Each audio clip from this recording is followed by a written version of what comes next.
Alors comme ça, ce serait compliqué de calculer des longueurs avec la trigonométrie. Oh oui, c'est super compliqué. N'importe quoi! Une petite capsule et c'est réglé.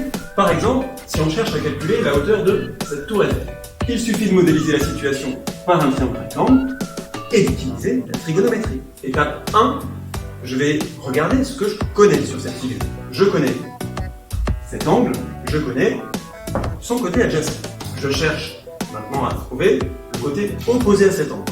Du coup, dans les formules qu'on a à notre disposition, côté adjacent, côté opposé, c'est la formule de la tangente qu'on va utiliser. Tangente avec un T, opposé avec un O, adjacent avec un A.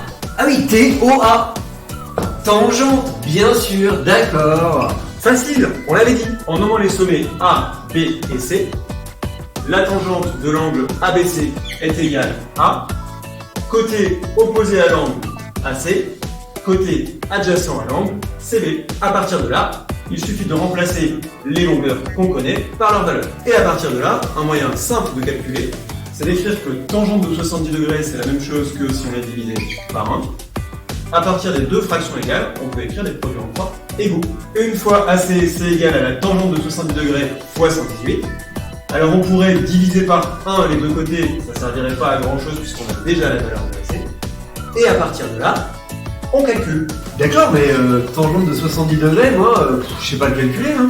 Mais si, il suffit juste d'apporter le bon outil. Une équerre? Mais non! Un rapporteur alors? Non! Une scie? Mais non! Mais oui, bien sûr, une calculatrice. Mais attention!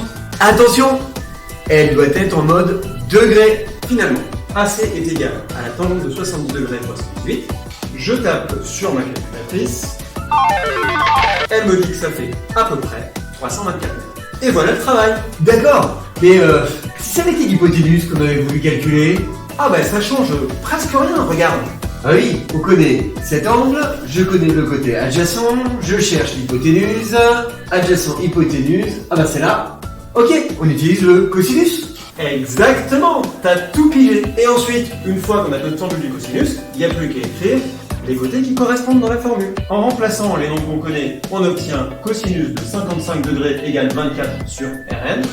Pour arriver à faire les calculs, on peut réutiliser encore l'égalité des produits en croix. Ce qui donne cosinus de 55 degrés fois Rn est égal à 1 fois 24.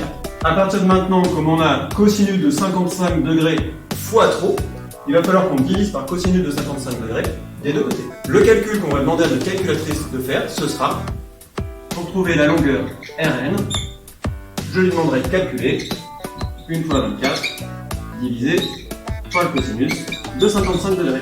Alors la calculatrice, 1 fois 24 divisé par le cosinus de 55 degrés, 41,8 cm. Et voilà. Et maintenant, on récapitule. 1. Je repère ce que je connais, ce que je cherche. 2. J'utilise la formule associée. 3. Je remplace par les nombres que je connais. 4. Je calcule avec ma calculatrice et en utilisant l'égalité des produits en croix. Et voilà. Si vous avez encore des questions, n'hésitez pas à en parler à votre professeur de mathématiques. Et sinon, rendez-vous à la prochaine capsule.